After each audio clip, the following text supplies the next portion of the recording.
আসন্ন ধর্মনগর বিধানসভা উপনির্বাচনকে কেন্দ্র করে ভারতীয় জনতা যুব মোর্চার উদ্যোগে রবিবার বৃষ্টি ভেজা সকালে বিজেপি মনোনীত প্রার্থী জোহর চক্রবর্তীর সমর্থনে এক বাইক র্যালি অনুষ্ঠিত হয়। বীর বিক্রম ইনস্টিটিউশন ময়দান থেকে র্যালিটি শুরু হয়। র্যালিতে উপস্থিত ছিলেন ভারতীয় জনতা যুব মোর্চার রাজ্য সভাপতি তথা বিশালগড়ের বিধায়ক সুশান্ত দেব, মন্ত্রী সুধাংশু দাস, বিজেপির প্রার্থী জোহর চক্রবর্তী, জেলার বিজেপি সভাপতি কাজল কুমার দাস সহ অন্যান্য বিজেপি নেতৃত্ব।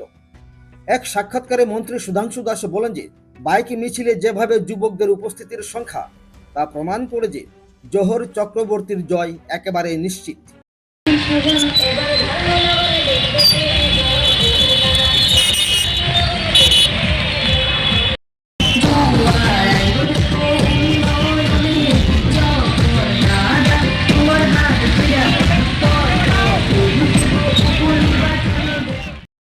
আমাদের ভারতীয় জনতা পার্টির মনোনীত প্রার্থী সম্মানিত জোহর চক্রবর্তীর সমর্থনে ধর্মনগর বিধানসভার যুব মোর্চার উদ্যোগে এক ঐতিহাসিক বাইক র্যালির আয়োজন করা হয়েছে।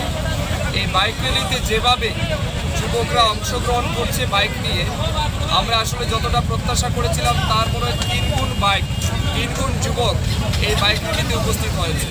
এটা প্রমাণ করছে জোহর চক্রবর্তীর জয় শুধুমাত্র সময় অপেক্ষা। এবং আমরা প্রতিদিন যে কথাটা বলছি, বিরোধী রাজনৈতিক দলের জামানত বাজেয়াপ্ত হবে এবং এটাই সম্ভবত হতে যাচ্ছে। আপনারা দেখতে পারবেন আগামী 4 মে ভারতীয় জনতা পার্টি এই ধর্মনগর ধর্মনগর থেকে দেবমাল্য কাশ্যপের রিপোর্ট, ত্রিপুরা পাইওনিয়ার।